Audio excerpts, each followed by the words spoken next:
Steve McQueen, le rebelle par excellence de Hollywood, chercha des traitements non conventionnels au Mexique pour lutter contre un cancer du poumon causé par l'exposition à l'amiante et au tabac. De Paul Newman, célèbre pour sa générosité, à Yul Brynner et son puissant message anti-tabac, voici 10 grands acteurs de l'âge d'or disparus à cause d'un cancer du poumon. Numéro 10. John Wayne. Connu de tous comme le Duke, John Wayne incarnait le cinéma classique hollywoodien. Sa carrure imposante et sa voix grave captivaient notre public dans les westerns légendaires et les films de guerre. Pourtant, il fumait jusqu'à 5 paquets par jour. Et en 1964, on lui diagnostiqua un cancer du poumon. On lui retira le poumon gauche, hissa ainsi que plusieurs côtes pour tenter d'endiguer la maladie. Il continua à travailler malgré tout, affrontant les tournages avec la même détermination que ses personnages les plus emblématiques. En juin 1979, à 72 ans, il s'éteignit. Son parcours reste un témoignage de courage et de ténacité, emblème durable de l'âge d'or du cinéma. Numéro 9. Paul Newman. Paul Newman fut bien plus qu'une star hollywoodienne. Acteur, entrepreneur et philanthrope, il vécut avec sobriété et engagement.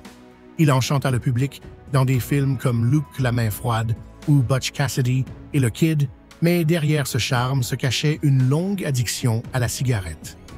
Avec les années, cette habitude lui coûta cher. Déjà retiré des écrans, il apprit qu'il était atteint d'un cancer du poumon. Malgré la maladie, il choisit de passer ses derniers jours entouré de sa famille, se consacrant à ses œuvres caritatives. Sa fondation, Newman's Own, a versé des millions à des causes humanitaires, devenant un symbole d'espoir. Le 26 septembre 2008, à 83 ans, il s'éteignit dans sa maison du Connecticut. Son héritage continue d'inspirer, posant une question troublante. Comment une vie si riche peut-elle s'éteindre si tôt? Numéro 8. Nat King Cole. La voix veloutée de Nat King Cole toucha les cœurs du monde entier, faisant de lui une légende musicale. Des titres comme Unforgettable brisèrent les barrières raciales dans une société encore profondément divisée. Cole pensait que fumer rendait sa voix plus profonde, une idée qui le poussa à fumer de manière compulsive. Le prix à payer fut élevé, un diagnostic accablant de cancer du poumon. Malgré la progression de la maladie, sa passion pour la musique demeura intacte. Il continua de se produire presque jusqu'au bout, preuve d'une dévotion totale. Le 15 février 1965, à seulement 45 ans, il s'éteignit. Sa musique, intemporelle et poignante, vit encore aujourd'hui. Une question persiste. Sa voix valait-elle le sacrifice de sa vie? Numéro 7. Gary Cooper. Modèle de force tranquille, Gary Cooper séduisit le public avec ses rôles dans Le train sifflera 3 fois ou Sergent York, incarnant l'homme droit et intègre. Hors écran, sa santé déclina après des années de tabagisme intensif. En 1960, on lui diagnostiqua un cancer de la prostate qui s'était propagé aux poumons. À mesure que son état empirait, il se retira de la vie publique. Hollywood salua sa carrière en lui remettant un Oscar d'honneur en 1961. Peu après, le 13 mai, à 60 ans, il mourut. Sa disparition marqua la fin d'une époque, mais ses films témoignent encore de son talent. Une interrogation demeure. Que serait-il encore capable d'offrir s'il avait vécu plus longtemps? Numéro 6. Steve McQueen. Le rebelle de Hollywood, Steve McQueen, affichait un charisme brut dans des films comme Bullet ou La Grande Évasion. Mais derrière cette façade dure se cachait une réalité fragile. Exposé à l'amiante dans ses premiers emplois, combiné à une consommation excessive de tabac, il développa un mésothéliome, une forme rare et agressive de cancer du poumon. Dans une tentative désespérée de guérir, McQueen se soumit à des traitements alternatifs au Mexique. Malgré tous ses efforts, la tumeur l'emporta le 7 novembre 1980 à seulement 50 ans. Sa mort prématurée attira l'attention sur les dangers de l'amiante. L'héritage de McQueen subsiste aujourd'hui encore, rappelant aux générations futures les conséquences de l'exposition à ces substances. Sa tragédie soulève une question. Combien d'autres vies l'amiante a-t-il brisé? Numéro 5, Yul Brynner. Avec son crâne chauve emblématique et sa voix grave, Yul Brynner imposait sa présence dans Le Roi et moi ou Les 10 commandements.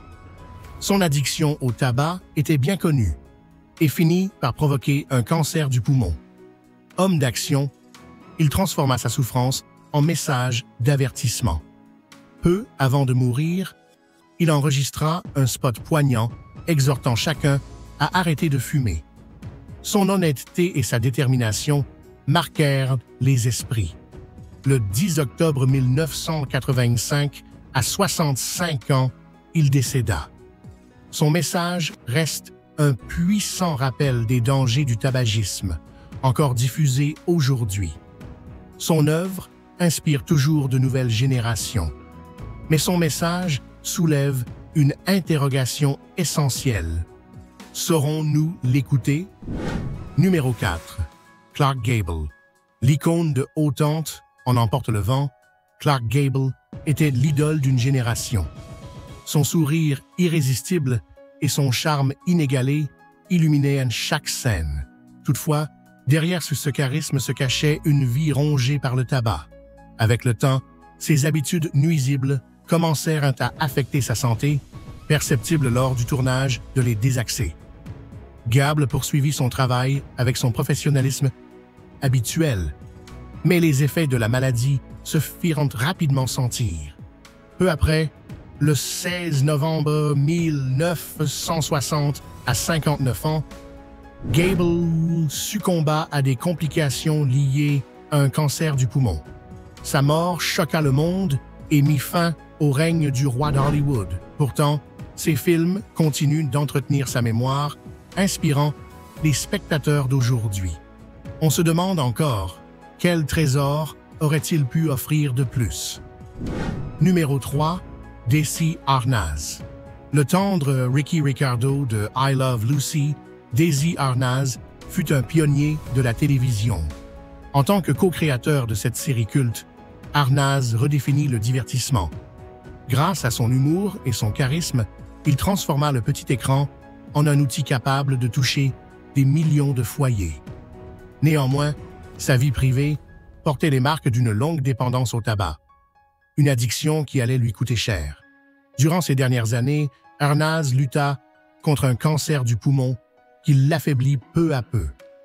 Malgré la maladie, sa créativité ne faiblit jamais, laissant une empreinte profonde dans l'histoire de la télévision. Le 2 décembre 1986, à 69 ans, il mourut. Ses innovations et son humour restent gravés dans les mémoires, continuant d'inspirer de nouvelles générations. Son histoire nous laisse une réflexion douloureuse. Combien d'autres légendes partiront trop tôt? Numéro 2. Edward G. Robinson. Avec son regard perçant et sa voix autoritaire, Edward G. Robinson a marqué à jamais les rôles de dur à cuire du cinéma. Du gangster impitoyable de Petit César au personnage profond de Key Largo, Robinson n'était pas qu'un acteur, c'était une force vive. En dehors des tournages, il menait une vie cultivée, collectionnant des œuvres d'art et s'adonnant à des activités intellectuelles, à 1000 lieues de ses rôles à l'écran. Mais des années de tabagisme laissèrent leur empreinte. Dans ses derniers temps, il dut affronter 2 ennemis, un cancer de la vessie et un autre des poumons. Malgré cela, il livra une ultime performance émouvante dans Soleil vert. En janvier 1973, à 79 ans, il s'éteignit, laissant une œuvre colossale. Son Oscar d'honneur posthume reste un hommage à son immense carrière. Numéro 1. Lionel Barrymore. Piliers de la dynastie Barrymore. Lionel Barrymore apportait gravité et intensité à chacune de ses interprétations. Qu'il s'agisse du sévère Mr. Potter dans La vie est belle ou d'une figure imposante dans Grand Hôtel, Barrymore incarnait profondeur et humanité. Malgré une arthrite sévère qui le cloua dans un fauteuil roulant, son aura resta intacte. Toutefois, dans l'ombre, sa santé se détériorait. Un cancer du poumon, dû à une vie de tabagisme, épuisa davantage son corps, déjà affaibli. Par un jour clair de novembre 1954, Barrymore fut emporté par une crise cardiaque, avec le cancer comme menace constante. Comment évaluer la perte d'un talent aussi durable? Son nom est inscrit à jamais dans l'histoire de Hollywood, mais les cicatrices de ses luttes transparaissent dans chaque récit. Aujourd'hui, notre voyage touche également à sa fin, mais ce n'est pas le dernier. N'oubliez pas de laisser un j'aime, un commentaire et de vous abonner à la chaîne si vous avez aimé la vidéo. À la prochaine aventure!